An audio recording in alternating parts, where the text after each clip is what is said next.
नमस्कार। जब भी हम किसी इंडस्ट्री के बारे में सोचते हैं तो सबसे पहले क्या दिमाग में आता है? डिमांड है ना, कि भाई इस चीज़ की मांग कितनी है।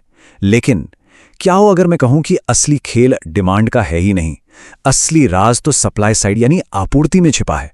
आज हम इसी एक बहुत ही पावरफुल आइडिया को समझने वाले हैं जिसे कहते हैं कैपिटल साइकिल। इसको समझने के लिए चलिए एक कहानी सुनते हैं। एक कंपनी है, मान लीजिए मैक्रो इंडस्ट्रीज। ये विजेट बनाती हैं और इस वक्त ये कंपनी सफलता के शिखर पर है, मतलब वॉल स्ट्रीट की आंखों का तारा बनी हुई है। अब मैक्रो इंडस्ट्रीज का जो मुनाफा है वो जबरदस्त है, मतलब कंपनी जितना पैसा लगा रही है उससे कहीं ज्यादा कमा रही है। और तो और अभी अभी इसके सीईओ की फोटो फॉर्च्यून मैगजीन के कवर पर छपी है। आप समझ सकते हैं, सब कुछ एकदम शानदार चल रहा है। तो अब जब डिमांड इतनी बढ़ रही है तो सीईओ साहब एक बड़ा ऐलान करते हैं।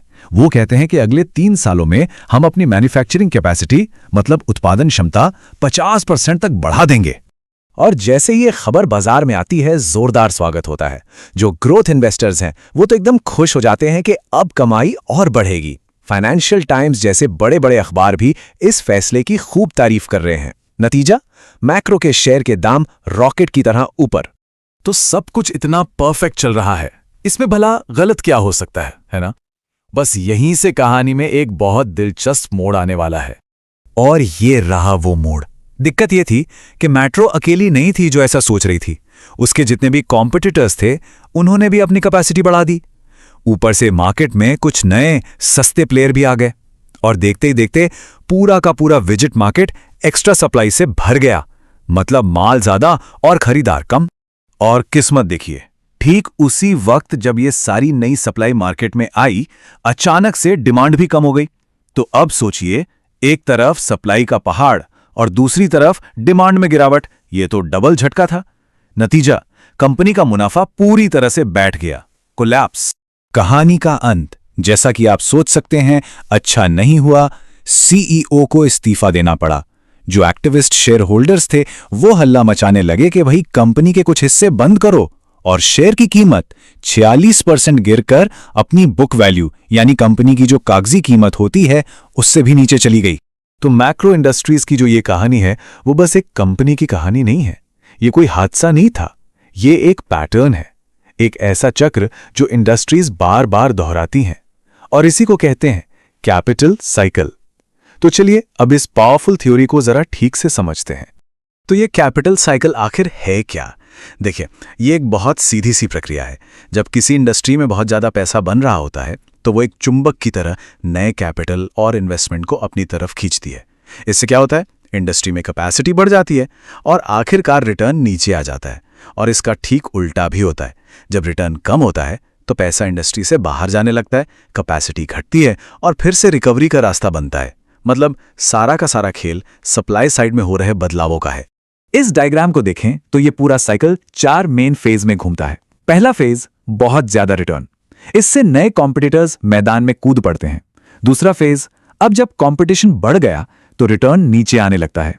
तीसरा फेज, जब मुनाफा कम हो जाता है तो इन्वेस्टमेंट रुक जाता है और जो कमजोर कंपनियां हैं वो मैदान छोड़कर बाहर हो जाती हैं। और फिर आता है चौथा और आखिरी फेज।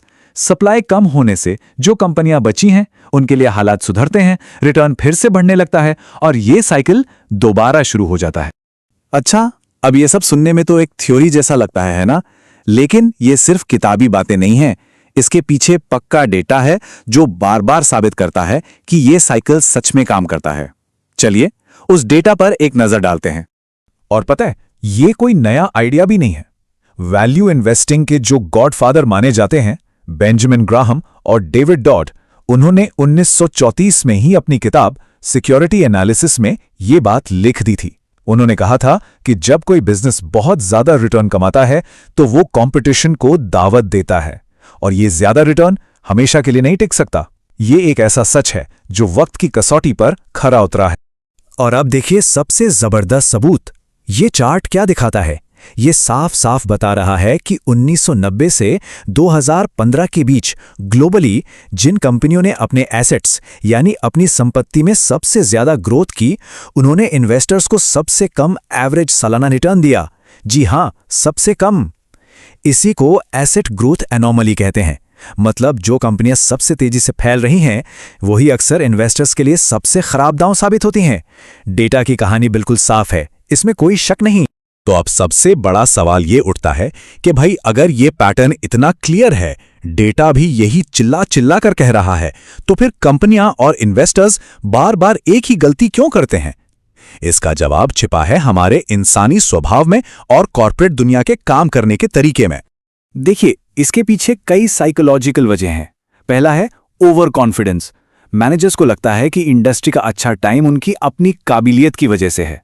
दूसरा, वो कंपटीशन को नजरअंदाज कर देते हैं। वो ये सोचते ही नहीं कि उनके कॉम्पिटिटर्स भी तो ठीक वही काम कर रहे होंगे।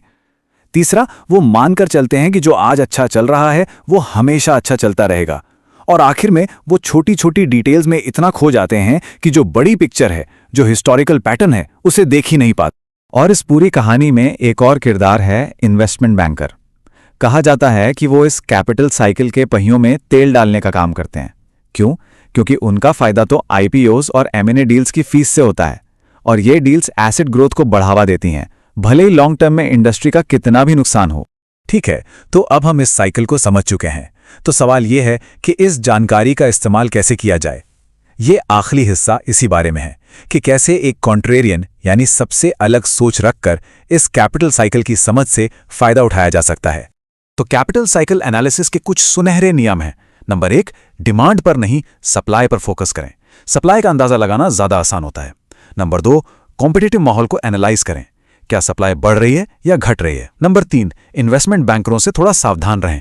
अगर किसी एक सेक्टर में अचानक बहुत सारे आईपीओ आ रहे हैं तो एक रेड फ्लैग हो सकता है। नंबर 4, मैनेजमेंट की कैपिटल को सही जगह लगाने की स्किल को परखें। और नंबर 5, और सबसे जरूरी, सब्र रखें। ये साइकिल अपना टाइम लेते हैं, इसलिए लॉन्ग टर्म सोच रखना बहुत जरूरी। तो आखिर में ये पूरा एनालिसिस हमें एक बहुत ही जरूरी सवाल पर लाकर छोड़ता है। आज की इस हाइप और शोर शराबे वाली दुनिया में सबसे बड़ा सवाल ये नहीं है कि अगली हॉट चीज क्या है, नहीं। असली सवाल ये है, ऐसी कौन सी जगह है जहां कोई देख ही नहीं रहा है? क्योंकि अक्सर सबसे बड़े मौके वहीं छिपे होते हैं।